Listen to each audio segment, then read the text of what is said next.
शराबबंदी है क्या बिहार में? किसी आम आदमी से जाकर पूछिए तो कहेगा कि नहीं शराबबंदी नहीं है, होम डिलीवरी शुरू है। चिराग जी रास्ता भटक गए हैं ऐसी बात नहीं है। मैं कह रहा हूं कि मेरा लक्ष्य है मान लो यहाँ से मुजफ्फरपुर जाना, तो उसके लिए हमको पटना हाजीपुर जाकर वो सड़क लेना होगा ना। हम यहाँ से गया तो नहीं जाएंगे और गया से आप होते हुए तो मुजफ्फरपुर नहीं जाएंगे। कि जिस प्रकार से चीजें 3-4 महीने में चल रही हैं कि कभी हम समर्थन में हैं, कभी हम विरोध में हैं, तो ये एक प्रकार की कंफ्यूज राजनीति मैं इसको कहता हूँ। और वर्तमान में जनसुराज और प्रशांत किशोर जी ने जो अभियान छेड़ रखा है उसमें आने वाले 5 वर्षों में 10 वर्षों में हम लोग एक बड़ा जो परिवर्तन की लड़ाई है उसके लिए काम कर सकते हैं। मुझे बिहार फर्स्ट बिहारी फर्स्ट का जो विजन डॉक्यूमेंट है इसका 5% एग्जीक्यूट कराना है बिहार सरकार और केंद्र सरकार के माध्यम से। वो हो रहा है कि नहीं हो रहा है ये प्रश्न आपको पूछना पड़ेगा। नमस्कार, न्यूज इंडिया के सभी दर्शकों का बहुत स्वागत है। देखिए, बिहार में चुनाव है और चुनाव के साल में पार्टियों से लगातार अलग अलग नेता और दिग्गज नेता एक दूसरे के साथ जुड़ रहे हैं। जनसुराज में आज सौरभ सिंह जुड़े हैं जो लोजपा के एक नेता कहे जाते थे और लोजपा जो चिराग पासवान की पार्टी है, काफी मजबूत पार्टी इन्होंने बनाया। झारखंड में इनको चुनाव का प्रभारी बनाया गया, वहां से चुनाव भी इन्होंने जिताया विधानसभा का, और बिहार में भी बनाया गया।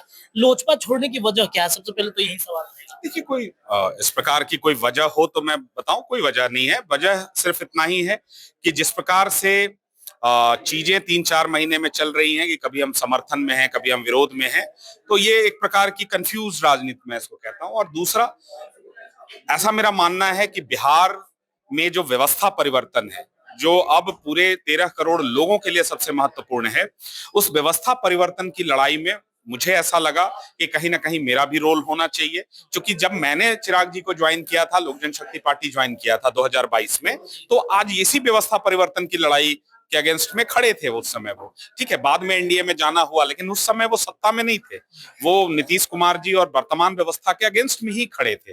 बाद में बड़े नेता क्या निर्णय लेते हैं इस पर आप छोटे कार्यकर्ताओं का कोई रोल तो होता नहीं है, लेकिन कोई कंप्लेन नहीं है। सिंपल सा है कि मुझे लगता है कि वर्तमान में जनसुराज और प्रशांत किशोर जी ने जो अभियान छेड़ रखा है उसमें आने वाले 5 वर्षों में 10 वर्षों में हम लोग एक बड़ा जो परिवर्तन की लड़ाई है उसके लिए काम कर सकते हैं। एकमात्र रीजन मैं इसको मानता हूं। Sir ji, Bihar first Bihari first vision के साथ आप जुड़े, पूरा डॉक्यूमेंटेशन आपने किया जैसा कि आपने बताया, तो ये बिहार फर्स्ट बिहारी फर्स्ट और जो प्रशांत किशोर का एक नारा है बिहार बदलाव का, इन दोनों में कंपैरिजन किया जाए तो कौन सबसे बेहतर आपको लगता है? नहीं, देखिए, ऐसा है, कोई कंपैरिजन नहीं है। It's like you are comparing an apple with an orange. वो इम्पोर्टेंट नहीं है। इम्पोर्टेंट है दोनों अपने अपने में महत्वपूर्ण है। उसका कार्यान्वयन कैसे होता है, उसका एग्जीक्यूशन कैसे होता है, वो हो रहा है कि नहीं हो रहा है, कितना प्रतिशत हो रहा है, उसका रिव्यू आप कर रहे हैं कि नहीं कर रहे हैं। कि लेट्स से आपने अगले 6 महीने में टारगेट करा कि मुझे बिहार फर्स्ट बिहारी फर्स्ट का जो विजन डॉक्यूमेंट है इसका 5% एग्जीक्यूट कराना है बिहार सरकार और केंद्र सरकार के माध्यम से। वो हो रहा है कि नहीं हो रहा है ये प्रश्न आपको पूछना पड़ेगा। ये मेरे लिए बता पाना संभव नहीं है। लेकिन प्रशांत जी ने जो बातें कही हैं या प्रशांत जी जिस प्रकार की चीजों को लेकर आगे बढ़ रहे हैं, मुझे नहीं लगता है कि विगत 3 वर्षों में एक भी विषय से उन्होंने बैक ट्रैक किया है। ठीक है, वो सिर्फ आरोप तो नहीं लगा रहे हैं। आप उनका कंपैरिजन किसी दिल्ली के किसी व्यक्ति से नहीं कर सकते, इसलिए कि वो कागज दिखा के भाग नहीं रहे हैं। उन्होंने बजाते आपको सबूत दिया है, आपको बताया कि ये भ्रष्टाचार हो रहा है। उन्होंने एक रोड मैप दिया है कि हाँ भाई, हम जब आएंगे तो ये 5 प्रमुख कार्य जो है उससे कैसे बिहार बदलेगा। एक लॉजिक आया कि भाई आप गांधी जी की बात करते हैं और शराबबंदी हटाने की बात करते हैं। अरे बाबा, शराबबंदी है कहाँ बिहार में? हम भी शराबबंदी का समर्थन करते हैं। शराबबंदी है क्या बिहार में? किसी आम आदमी से जाकर पूछिए तो कहेगा कि नहीं शराबबंदी नहीं है, होम डिलीवरी शुरू है।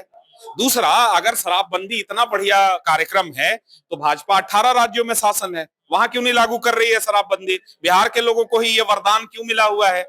जहां हम एक तरफ फिस्कली डेफिसिट स्टेट है, रेवेन्यू डेफिसिट स्टेट है, वहां आप हर वर्ष 26,000 करोड़ 25,000 करोड़ का रेवेन्यू लॉस कर रहे हो जस्ट फॉर योर ईगो।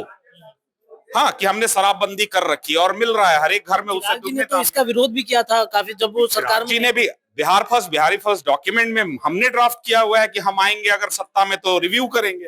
यानी चिराग जी भी ने साफ कहा है कि शराबबंदी कोई बहुत अच्छा ये नहीं है। हाँ, अब स्पेसिफिक बयान क्या है, उनकी अपनी सोच क्या है, आप उनसे पूछें। एक अंतिम प्रश्न ये है कि चिराग पासवान केंद्रीय मंत्री हैं, बिहार को लेकर कोई विजन था? जब तक आप साथ थे आपकी बातचीत तो होती रही होगी, क्या विजन था कि बिहार में फूड इंडस्ट्रीज जो है स्थापित किए जाएंगे? नहीं, बिल्कुल था। ये देखो, ऐसा है, चाहे 2100 करोड़ रुपए का निवेश हो, या निफ्टम देश में तीसरा बिहार में खुल रहा है, या मखाना बोर्ड के गठन के बाद स्पेशली सीमांचल और उत्तर बिहार के जो मखाना उत्पादक है उनको अच्छे मूल्य मिलेंगे, इस पर काम हो रहा है। अभी कोक और दूसरे जो है मदर डेयरी का प्लांट मुंगेर में लग रहा है। तो ऐसा नहीं है, देखो एक हर व्यक्ति एक केंद्रीय मंत्री के रूप में या एक पार्टी के अध्यक्ष के रूप में हर व्यक्ति ये चाहता है कि बिहार के विकास में हम अपना कंधा लगाएं, और इसमें केंद्रीय मंत्री के रूप में चिराग जी ने भी अच्छे कार्य किए हैं। मतलब भटक गए, रास्ता भटक गया नहीं, मैं फिर आप कंफ्यूज हो रहे हैं। नहीं, चिराग जी रास्ता भटक गए हैं ऐसी बात नहीं है। मैं कह रहा हूं कि मेरा लक्ष्य है, मान लो यहां से मुजफ्फरपुर जाना, तो उसके लिए हमको पटना हाजीपुर जाकर वो सड़क लेना होगा ना। हम यहाँ से गया तो नहीं जाएंगे, और गया से आप होते हुए तो मुजफ्फरपुर नहीं जाएंगे। तो मेरा लक्ष्य 2022 में भी था कि बिहार के व्यवस्था परिवर्तन में अपना कंधा लगाना है, और 2025 में भी पुनः अपने को रीअलाइन करते हुए मैंने संघर्ष को चुना है कि भाई अगले 5 साल में संघर्ष करना चाहता हूं, जहां बिहार में जो यहाँ की व्यवस्था से जुड़े मूल प्रश्न हैं उन पर हम अपने भी सवाल उठाएं। ये मूल बात है, और ये मेन लक्ष्य है हमारा कि हमको कहां पहुंचना है। और इस कारण अब जनसुराज की अवधारणा के साथ बिहार अगले 10 वर्षों में विकसित राज्य की श्रेणी में कैसे शामिल हो, ये महत्वपूर्ण है। चलिए देखिए, तो व्यवस्था परिवर्तन को लेकर के सौरभ जी ने लोजपा छोड़ के प्रशांत किशोर ज्वाइनिंग की है। बिहार में ऐसे ही तमाम अपडेट न्यूज इंडिया के माध्यम से लगातार हम आपको देते रहेंगे। बहुत बहुत शुक्रिया।